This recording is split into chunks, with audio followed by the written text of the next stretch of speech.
Topic संख्या 6 भूगोल का खंड और टॉपिक संख्या 6 पर चर्चा करेंगे। नाम है द्वितीयक क्रियाएं।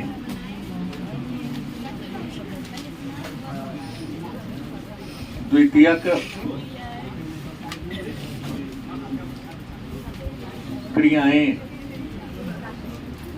द्वितीयक क्रियाएं मतलब दूसरी क्रिया। पिछली क्लास में हमने कहा था प्रथम मानव क्रिया के बारे में, और जब बताया था कि मानव क्रिया के 2 वर्ग हैं, एक आर्थिक क्रिया, दूसरा गैर आर्थिक क्रिया। हमने आपको कहा था कि आर्थिक क्रिया वह है जिससे धन की प्राप्ति होती है, गैर आर्थिक क्रिया वह है जिससे धन की प्राप्ति नहीं होती है। पुनः हमने कहा कि आर्थिक क्रिया के 4 वर्ग हैं। आर्थिक क्रिया के कितने वर्ग हैं? 4। प्राथमिक क्रिया, द्वितीय क्रिया, तृतीय क्रिया और चतुर्थ क्रिया। तो हमने पिछले क्लास में आर्थिक क्रिया के पहला वर्ग प्राथमिक क्रियाकलाप के बारे में चर्चा कर लिया है। आज की क्लास में चर्चा होगी द्वितीय क्रियाएं मतलब दूसरी क्रिया। जान ले, द्वितीय क्रिया का एक अन्य नाम है गौण क्रिया। द्वितीय क्रिया का अन्य नाम क्या है? मन में एक प्रश्न होगा, द्वितीय क्रिया क्या है या द्वितीय क्रिया से आप क्या समझते हैं? तो बड़ी आसानी इसका उत्तर होगा। कई तरीके से आप इसको परिभाषित कर सकते हो। किसी वस्तु के मूल्य में वृद्धि करने की जो क्रिया है उसको द्वितीय क्रिया कहते हैं। किसी वस्तु के उपयोगिता के सृजन की क्रिया को द्वितीय क्रिया कहते हैं। मतलब इसको परिभाषा आप 3 तरीके से दे सकते हो द्वितीय क्रिया का। किसी वस्तु के कीमत में वृद्धि करने की जो क्रिया है उसको द्वितीय क्रिया कहते हैं। अगली परिभाषा हो गई,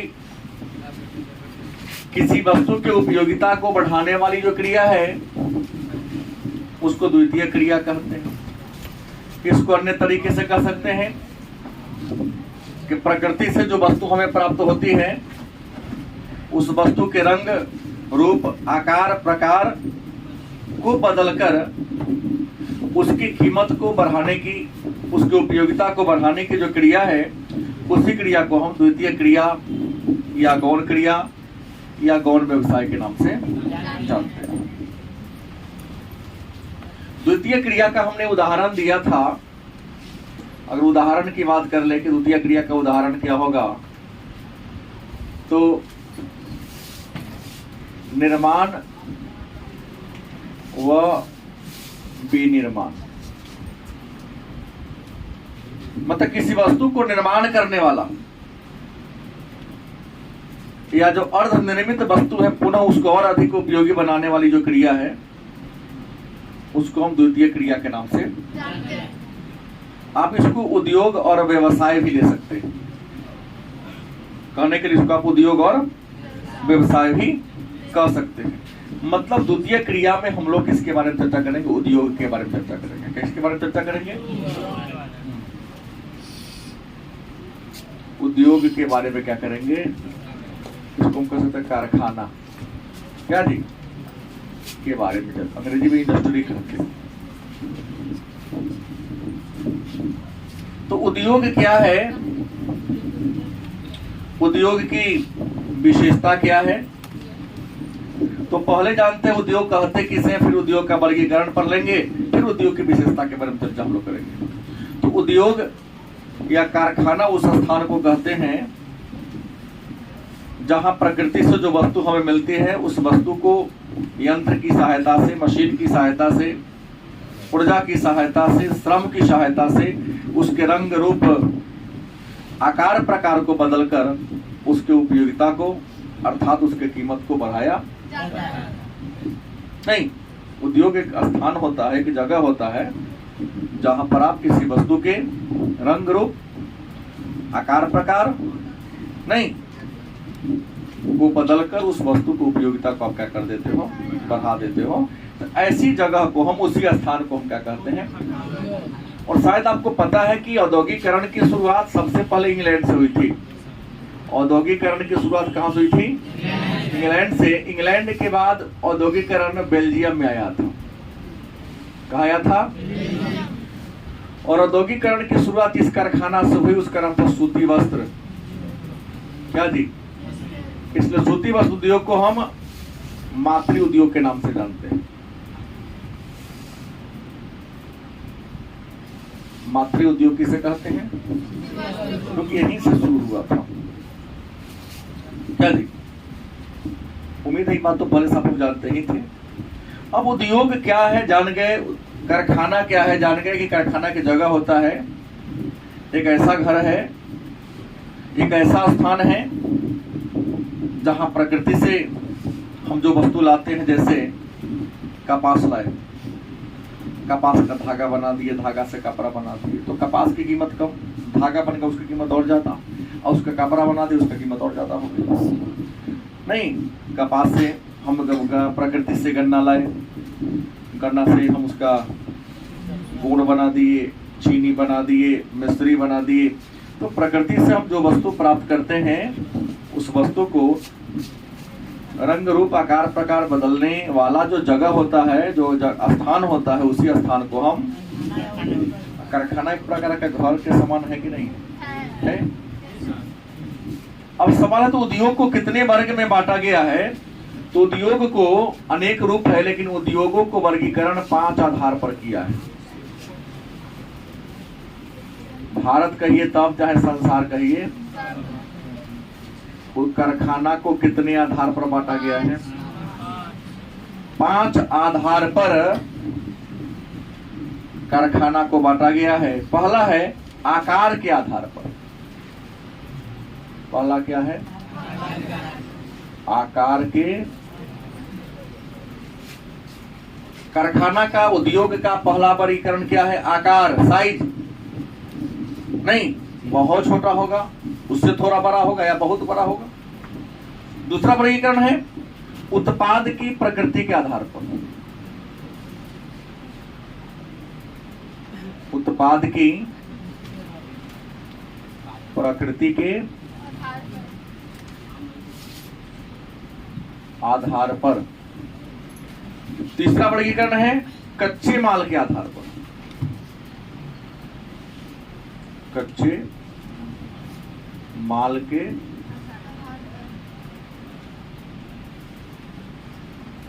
चौथा है उत्पाद के आधार पर। उत्पाद के आधार पर। पांचवा होगा स्वामित्व के आधार पर। क्या? स्वामित्व के आधार पर। तो संसार में उद्योगों को कितने आधार पर बांटा गया है? 5 आधार पर बांटा गया है। संसार में जितने भी कारखाना हैं, उन कारखाना को कितने आधार पर बांटा गया है? तो आपका उत्तर क्या होगा? 5। 2 अंक का प्रश्न पूछ सकता है आपसे, उद्योग के वर्गीकरण के प्रमुख आधार कौन कौन हैं? बड़ी आसान उत्तर होगा, उद्योग के वर्गीकरण के प्रमुख 5 आधार हैं। पहला आकार के आधार पर, दूसरा उत्पाद की प्रकृति के आधार पर, तीसरा कच्चे माल के आधार पर, चौथा उत्पाद के आधार पर, स्वामित्व के आधार पर। ठीक है। अब है आकार के आधार पर कारखाना के कितने प्रकार हैं? तो आकार के आधार पर कारखाना के 3 प्रकार हैं। कितने प्रकार हैं? पहला कुटीर उद्योग। पहला कौन है? दूसरा कौन है?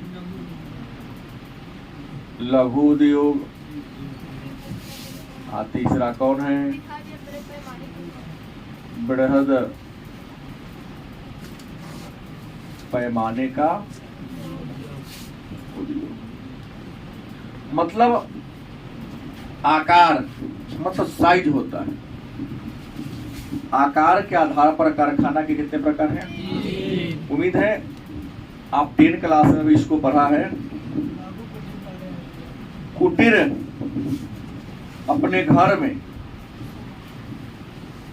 अपने परिवार में, परिवार के सदस्यों की सहायता से जिस कारखाना का संचालन किया जाता है या जिस कारखाना को चलाया जाता है, उस कारखाना को आप क्या कहोगे?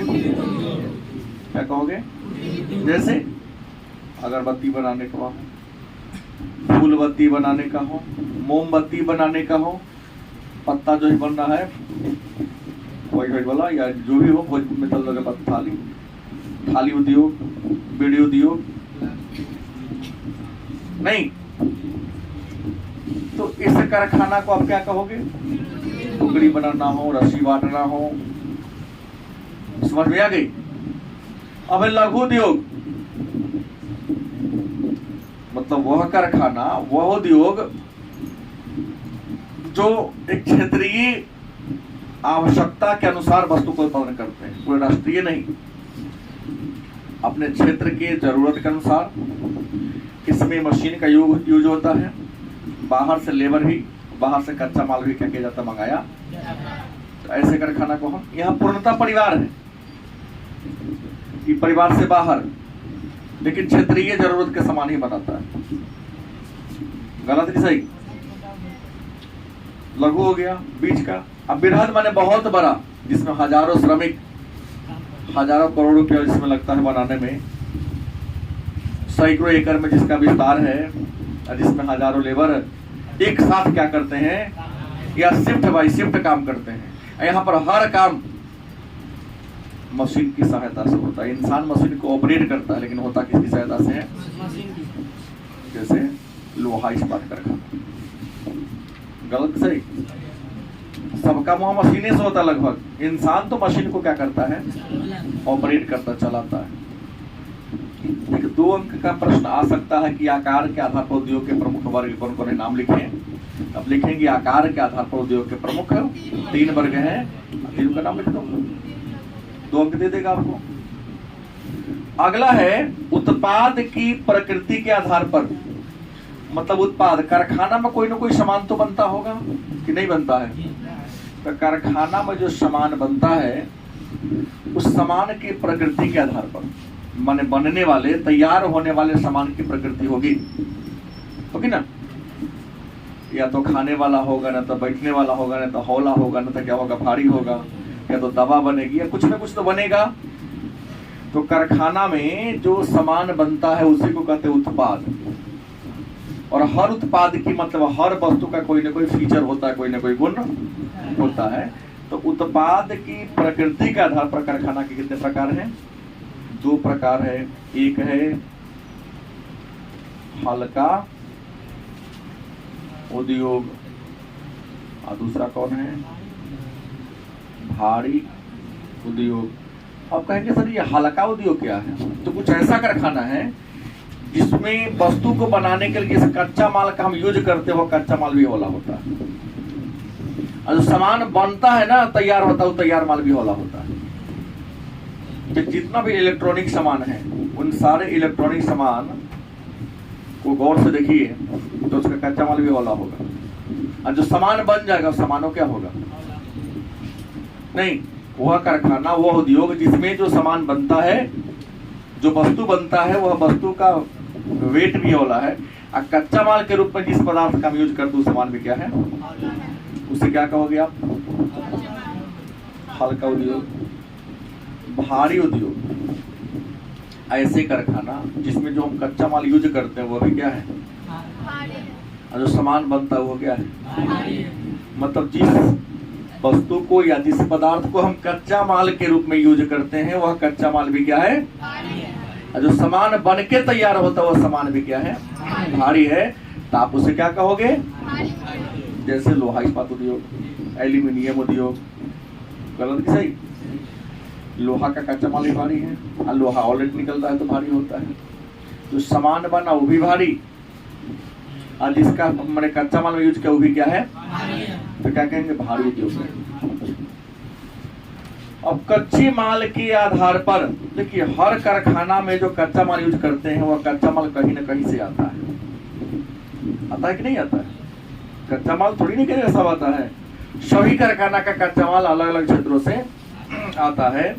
तो कच्चे माल के आधार पर हर साल प्रश्न पूछता है 2 नंबरी, चाहे 5 नंबरी, 5 अंक स्तरीय या 2 अंक स्तरीय प्रश्न हर प्रतिवर्ष रहता ही है ये, कि कच्चे माल के आधार पर उद्योग के कितने वर्ग है। तो यहाँ हमने कहा 2 है, लेकिन यहाँ कितने वर्ग है? 5 वर्ग है। पहला कौन है? तो कृषि आधारित। क्या है? कृषि आधारित। दूसरा है खनिज आधारित। तीसरा है रसायन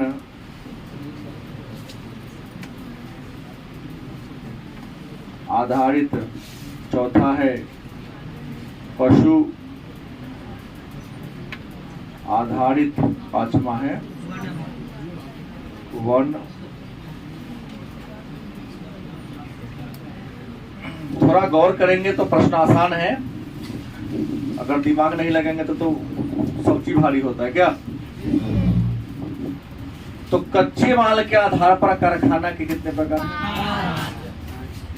कृषि आधारित मतलब वह कारखाना जिसमें जिस कच्चे माल का यूज करते हैं वह खेती बाड़ी से प्राप्त होता है। जिस कारखाना का कच्चा माल कहाँ से प्राप्त होता है? कृषि से। उस कारखाना को क्या कहेंगे? जैसे चीनी उद्योग, गुड़ उद्योग, चावल उद्योग, दाल उद्योग, तिलहन वनस्पति तेल उद्योग, सूती वस्त्र उद्योग, जूट उद्योग, आटा उद्योग। आप 50 का नाम ले सकते हैं अगर याद है तो। गलत कि सही? गेहूं उद्योग नहीं होता। मैं बोल रहा था ना गेहूं। सुने कहीं गेहूं उद्योग, धान उद्योग? नहीं। चावल उद्योग सुने होंगे, आटा उद्योग सुने होंगे। तो मैं तो देख रहा हूँ तुम्हारे सीतामढ़ी में भी कई लोग, तुम्हारे गांव में भी हो सकता है कई लोग बैठे हो। सरकार से अनुदान लेकर के, लोन लेकर के बहुत लोग बड़ा बड़ा गांव में मिल से खोल लिया है। तो वह कारखाना जिनको कच्चा माल कहां से प्राप्त होता है? कृषि से प्राप्त होता है, तो उसको हम कृषि आधारित उद्योग। उदाहरण मैं बोला हूं, चाय होगा, कॉफी होगा, चीनी होगा, गुड़ होगा, सूती वस्त्र उद्योग होगा, रेशमी वस्त्र उद्योग होगा, वनस्पति तेल उद्योग होगा, आटा उद्योग होगा, चावल उद्योग होगा, दलहन उद्योग होगा, बहुत होगा इसमें। खनिज, कुछ ऐसे भी कारखाना है जिनको कच्चा माल खनिज के रूप में प्राप्त होता है। धरती को खनकर जो प्राप्त करते हैं उसे खनिज कहते हैं। तो वह कारखाना जिसका माल खनिज के रूप में हमें प्राप्त होता है क्या कहेंगे? खनिज आधारित उद्योग के नाम से जानते हैं। अब प्रश्न होगा ये खनिज आधारित उद्योग कौन होगा? तो लोहा इस्पात, एल्युमिनियम उद्योग, तांबा उद्योग, तीन उद्योग, कोयला उद्योग, पेट्रोलियम उद्योग, ये सब तो खनिज के रूप में मिल रहा है ना, धरती को खन के निकालते हैं। तो जिस उद्योग का कच्चा माल खनिज के रूप में प्राप्त होता है उसको हम खनिज आधारित उद्योग के नाम से। तीसरा है रसायन आधारित उद्योग। क्या है? रसायन आधारित उद्योग। तो जो उद्योग या वह उद्योग जिसका कच्चा माल रसायन के रूप में प्राप्त होता है, केमिकल के रूप में, रसायन से ही अपना कच्चा माल प्राप्त कर लेता है। जो हम पेट्रोलियम से पेट्रोल बनाते हैं उसमें जो कचरा बच गया उसी कचरा से वो कच्चा माल प्राप्त करते हैं। तो ऐसे कारखाना को क्या कहेंगे हम? वह उद्योग जो अपना कच्चा माल रसायन के रूप में प्राप्त करता है। जैसे पेट्रोलियम कच्चा तेल हो गया, उसको साफ करते हैं तो प्रणोदक बनता है, सबसे अच्छा क्वालिटी वाला, जिससे हवाई जहाज हेलीकॉप्टर चलता है। उससे थोड़ा लो क्वालिटी पेट्रोल हो गया, उससे लो क्वालिटी डीजल हो गया, उससे लो क्वालिटी माटी तेल हो गया। पेट्रोलियम को साफ करने पर इससे बनता है। जो बाकी बच गया कचरा, ग्रीस वगैरह, वैसलीन वगैरह, साबुन बनता है, प्लास्टिक बनता है, कपड़ा बनता है, रेशा बनता है, धागा बनता है। तो पेट्रोलियम का जो कचरा है वो तो केमिकल हो गया, रसायन हो गया। उन्हीं रसायन से को आप कच्चा रूप में यूज कर लिए और नया प्रकार के वस्तु का निर्माण कर दिए। क्या कहेंगे? जैसे प्लास्टिक उद्योग, रबर उद्योग, गलत सही, प्लास्टिक हो गया, रबर हो, गंधक, पोटास, प्लास्टिक, कृत्रिम रेशा, ये सब रसायन आधारित उद्योग के क्या है उदाहरण है। पशु आधारित कुछ ऐसे भी कारखाना है जिनको कच्चा माल किससे प्राप्त होता है? पशु से। वह उद्योग जिनको कच्चा माल कहां से मिलता है? पशु से प्राप्त होता है। वैसे कारखाना को, वैसे उद्योग को हम पशु आधारित उद्योग के नाम से, जैसे चमड़ा उद्योग, मांस उद्योग, दूध उद्योग, ऊनी वस्त्र उद्योग, पशु से ऊन मिलता है। वन आधारित कुछ ऐसे कारखाना हैं जिनको कच्चा माल जंगल से मिलता है, वनों से प्राप्त होता है। तो जिस कारखाना को कच्चा माल वनों से प्राप्त होता है उसको हम वन आधारित उद्योग कहेंगे। जैसे औषधि, क्या तारपीन का तेल, सबसे अच्छा एक फर्नीचर उद्योग, कागज उद्योग सबसे अच्छा उदाहरण है। फर्नीचर उद्योग और कागज उद्योग। और आयुर्वेदिक दवाई जंगल से नहीं, जड़ी बूटी मिलता है, तो इसको हम क्या कहेंगे? अगला है उत्पाद के आधार पर। उत्पाद की प्रकृति हो गया यहाँ पर, यहाँ क्या होगा? उत्पाद तो के आधार पर तो सामान बनता है वो दो ही प्रकार के सामान बनता है। एक आता है आधारभूत, आधारभूत उद्योग। दूसरा उपभोक्ता उद्योग। तो उत्पाद के आधार पर कारखाना के कितने प्रकार हैं? पहला आधारभूत उद्योग, कुछ ऐसे कारखाना हैं जो उन्हीं वस्तुओं का निर्माण करते हैं जो दूसरे कारखाना को लगाने में, स्थापित करने में मदद करता है। वह कारखाना उद्योग जो सामान तैयार करता है, उसके सामान का यूज किसी चीज के निर्माण करने में, किसी चीज को बनाने में उपयोग किया जाता है। नहीं, जैसे लोहा इस्पात उद्योग, क्या जी, संसार में जितने भी छोटे बड़े कारखाना हैं उन्हें सभी का जो छोटे बड़े पार्ट फूट जाएगा, ठीक है, बनता है। तो लोहा उद्योग क्या होगा? सीमेंट उद्योग, घर निर्माण कर रहा है कि नहीं कर रहा है? सीमेंट ना होगा तो नहीं चलेगा, नहीं चलेगा, चलेगा, ईंट भी चलेगा। जो निर्माण का आधार पर किसी चीज को बनाने में बेस के रूप में काम करता है उसको हम आधारभूत उद्योग कहेंगे। जैसे में ले लो आप लोहा इस्पात उद्योग, सीमेंट उद्योग, नाम ले लो, चलेगा, लोहे चल जाएगा। उपभोक्ता उद्योग, वह उद्योग जिसमें जो सामान बनता है उसका हम यूज करते हैं। उपभोग का मतलब क्या होता है? प्रयोग करना। माने कारखाना में जो सामान बनता है उस सामान का यदि हम क्या कर ले, यूज कर ले, प्रयोग कर ले, तो वैसे उद्योग को हम क्या कहेंगे? उपभोक्ता उद्योग के नाम से। जैसे बिस्कुट उद्योग, ब्रेड उद्योग, कपड़ा उद्योग, साइकिल उद्योग, मोटरसाइकिल उद्योग, गलत सही। अब स्वामित्व, स्वामी का मतलब क्या होता है? मालिक। और स्वामित्व के आधार पर कारखाना के तीन प्रकार है। पहला सार्वजनिक उद्योग,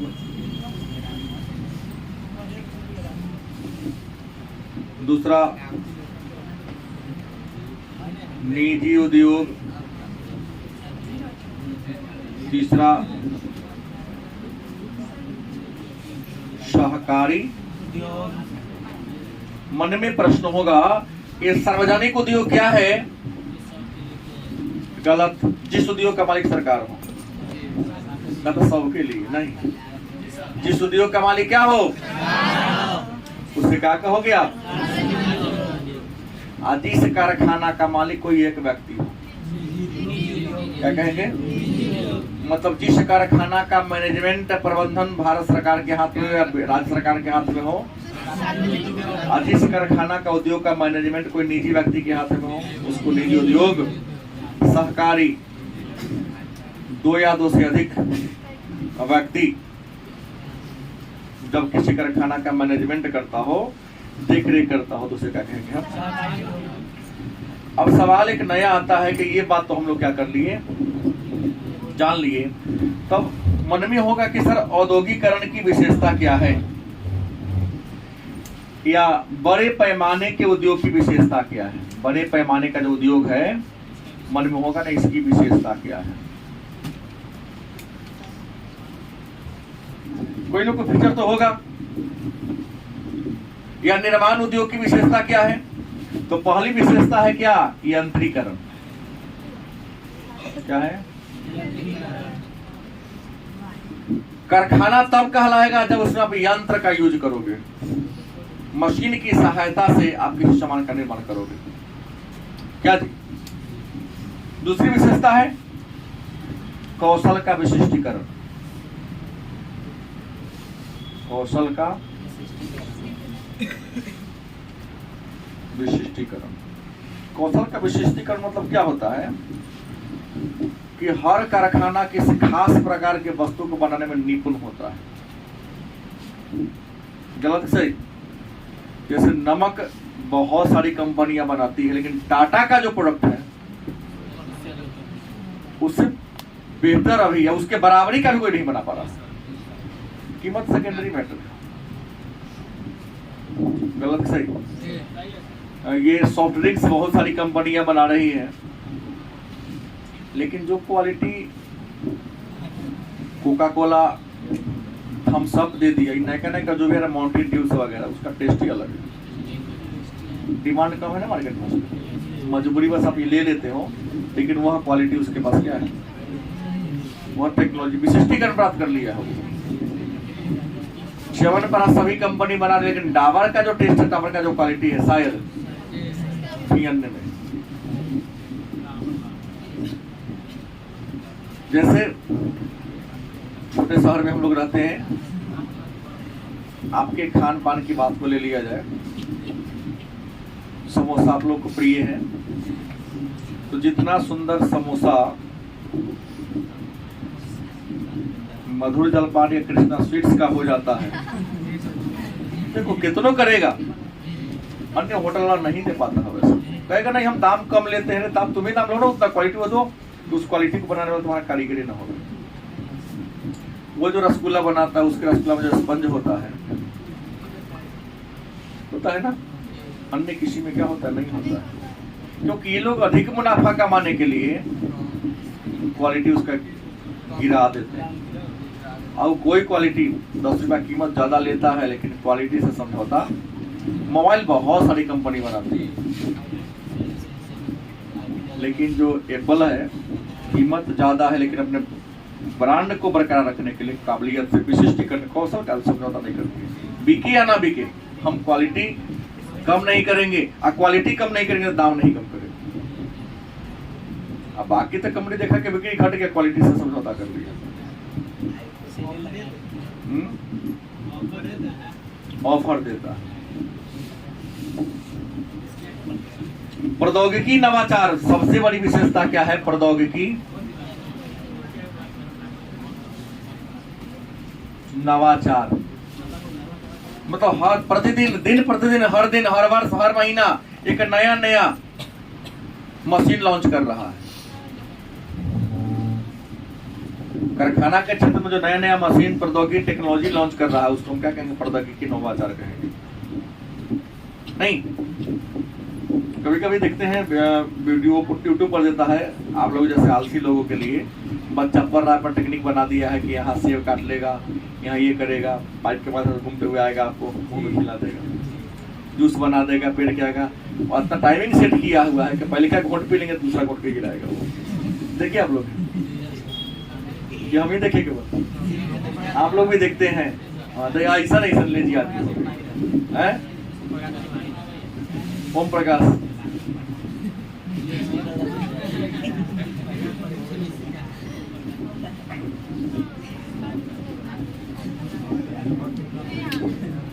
इसके अलावा है अनियमित भौगोलिक वितरण। क्या है अनियमित भौगोलिक, माने कारखाना सब एक जगह नहीं है, कुछ ऐसा जगह है जहां कारखाना ही कारखाना है, और कुछ ऐसा भी एरिया है जहां कारखाना। तो विशेषता है कि यंत्रीकरण विशेषता है, कौशल का विशिष्टीकरण है, प्रौद्योगिकी नवाचार है, अनियमित भौगोलिक माने कारखाना सब एक जगह।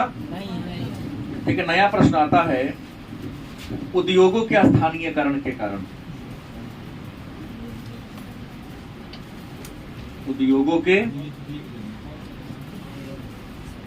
स्थानीयकरण क्या है? 2 अंक का प्रश्न है। कई बार पूछा जाता है कि उद्योगों के स्थानीयकरण से आप, तो उद्योगों के स्थानीयकरण मतलब कल कारखाना को किसी खास क्षेत्र में लगाया जाना, चाहे स्थापित किया जाना। कल कारखाना को मतलब उद्योग धंधा को किसी खास क्षेत्र में स्थापित किया जाना, लगाया जाना, उद्योगों का क्या कहलाता है? क्या कहलाता है? कल कारखाना को किसी खास क्षेत्र में क्या करना, लगाया जाना, उद्योगों का क्या कहलाता है? स्थानीयकरण कहलाता है। अब कहेंगे तो सर उद्योग के स्थानीयकरण के कारण क्या है? वो अगला 2 नंबर का प्रश्न आएगा। तो भाई उद्योगों के स्थानीयकरण के कई कारण है। पहला कारण कच्चे माल की उपलब्धता। उद्योगों के स्थानीयकरण क्या है जान गए। अब पूछ देगा कि उद्योग के स्थानीयकरण के कारण क्या है? कारण क्या वजह है, क्या रीजन है कि कारखाना को किसी खास क्षेत्र में लगाया जाता है? तो पहली बात तो कच्चे माल की उपलब्धता। कारखाना वहीं लगेगा जहां कच्चा माल मिलता हो। दूसरा, आवागमन का बढ़िया साधन हो, आने जाने की सड़कें अच्छी हो।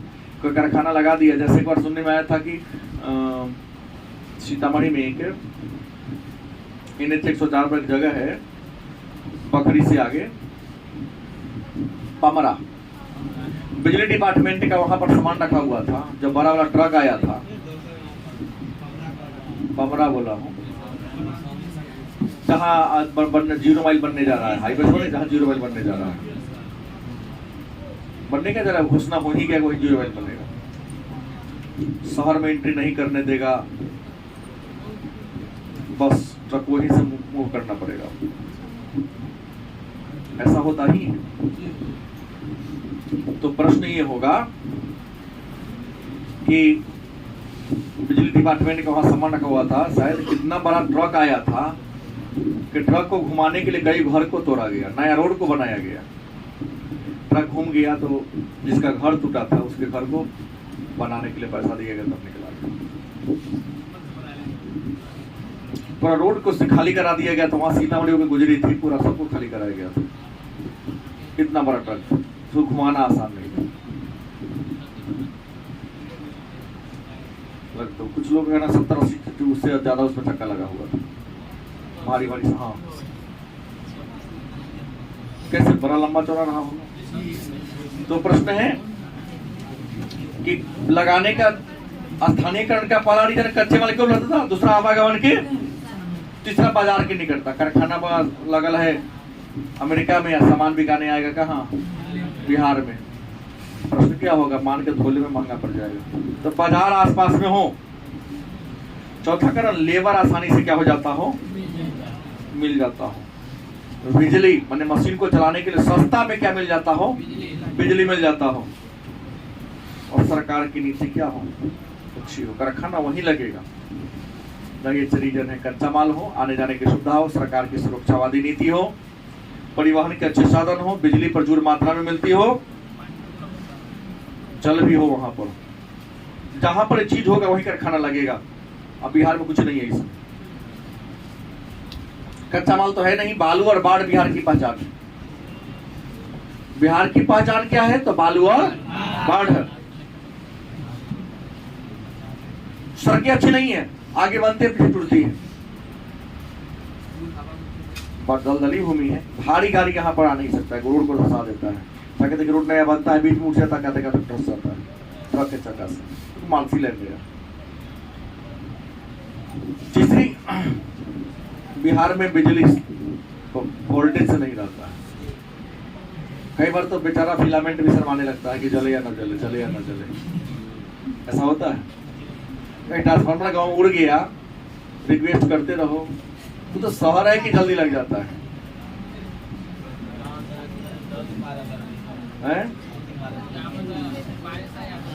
गाँव बारिश आया लाइट कट गया, आंधी आया लाइट पहले ही कर दिया। भाई घर में अंधेरा होगा तभी तो अंधेरा कर देते हो, उजाला में लाइट आता है। और सबसे बड़ी बात, सरकार की नीति बिहार में नहीं लगाने के कारण यहाँ अपराध ज्यादा है। कारखाना कहा न, दुकान खुला नहीं, उधार लेने वाले पहुंच गए। नहीं, जैसे घोषणा होता है यहाँ पर करना लगाएंगे तो पता लगा लेता है वो चक्का से कौन लगाने वाला भरा ना वहाँ। इसमें मेरा भी शेयर रख देना, इतना बिना पैसे के शेयर ना, तो इतना खोखा या फिर इतना पेटी है, इतना लाख हमको दे दो पहले तो लगाने देंगे। काहे पैसा लगा कोई ट्रेन से चलने आएगा। बिहार में औद्योगिकरण न होने के पीछे रीजन है, पहला तो क्लाइमेट नहीं है, कच्चा माल नहीं है, आवागमन की अच्छी साधन नहीं है, बिजली नहीं है। सरकार का इन चीजों पर कंट्रोल नहीं है, क्योंकि पूंजीपति को सुरक्षा चाहिए तब इन्वेस्ट करेगा। सुरक्षा नहीं मिलेगा इन्वेस्ट क्यों करेगा? उसे जहां सुरक्षा मिलेगी इन्वेस्ट क्या करेगा? वही करेगा। तो उद्योगों के स्थानीयकरण के ये कारक है। इसके अलावा भूमि जल सब चाहिए। एक आता और प्रश्न है कि स्वच्छंद उद्योग क्या है? स्वच्छंद उद्योग, इसका नाम है फुटलुंज उद्योग या फुटलुंज उद्योग। ये स्वच्छंद उद्योग क्या है या फुटलुंज उद्योग क्या है? देखिए, सभी कारखाना को लगाने के लिए एक बात चाहिए, कच्चा माल जरूर चाहिए। जहां कच्चा माल मिलेगा, जहां प्रचुर मात्रा में बिजली मिलेगी, जहां आने जाने की सुविधा अच्छी होगी, वहीं पर कारखाना लगेगा। लेकिन कुछ ऐसे भी कारखाना है जिसको लगाने के लिए कच्चा माल, बिजली, आवागमन के साधन और बाजार किसी पर ध्यान दिया ही नहीं जाता है। उसे जब चाहो, जहां चाहो, जिस रूप में चाहो लगा सकते हो। तो ऐसे कारखाना को क्या कहेंगे? स्वच्छंद। मतलब वह कारखाना जिसको लगाने के लिए कच्चा माल, बिजली, आवागमन के साधन और बाजार जैसे परिस्थितियों को ध्यान दिया, बड़ी आसानी से जिसको कहीं भी लगा सकते हो, ऐसे उद्योग को क्या कहेंगे? स्वच्छंद उद्योग या फुटलुंज उद्योग के नाम से। ऐसे में आएगा इलेक्ट्रॉनिक उद्योग, कि हौला से मैंने घरों में बैठा लेता है लोग। नहीं, बिजली के छोटा छोटा सामान बनाने वाला एक रूम में बैठा सकते हो। नहीं, अब इसका कच्चा माल रिक्शो पर लगा के चलाएगा, ठेलों पर लगा के चलाएगा। अब इनका तो पूरा भारतीय बाजार है, हर चौक चौराहा टोला पर मार्केटिंग है कि नहीं? इसका कोई फिक्स बाजार, तुमको जहां ट्रांसफार्मर पर लगा ये करना हो या चिप लेना हो, हर जगह ये बन रहा है। शहर में ही आपके देखिए ना, बरकवा जो बनता है, क्या बोलते हैं उसको? वोल्टेज कंट्रोल करने वाला मशीन का नाम स्टेबलाइजर। कई लोग बना रहे हैं। छोटा सा कमरा है, कॉइल मोड़ने वाला एक मशीन रख लिए हुआ है। नहीं, 10 बाई 10 के कमरा में भी 4 मिस्त्री मिल के अपना काम कर रहा है।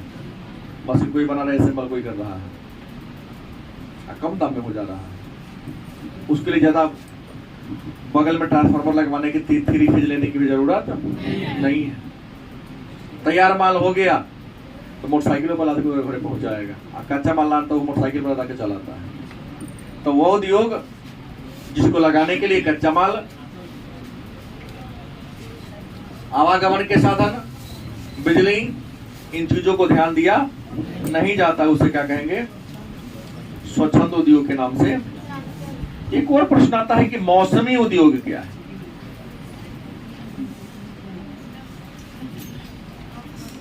मौसमी उद्योग, तो मौसमी उद्योग उस उद्योग को कहते हैं जो वर्ष के कुछ खास महीना में क्या होता है? चलता है, बाकी महीना में क्या रहता है? बंद रहता है। माने वह कारखाना या वह उद्योग जो वर्ष के कुछ खास महीना में क्या करता है? चलता हो, बाकी वर्ष के महीनों में क्या रहता है, ऐसे कारखाना को क्या कहेंगे। और मौसमी उद्योग का उदाहरण है गन्ना उद्योग, चीनी उद्योग, क्योंकि चीनी उद्योग का कच्चा माल क्या है, गन्ना। और गन्ना सालों भर, जितना दिन गन्ना मिलेगा मिल चलेगा, गन्ना मिलना बंद। एक और छोटा सा प्रश्न है कि हालांकि मैं बता दिया हूं, आधारभूत उद्योग क्या है, यहां बताया हूं मैं। आधारभूत उद्योग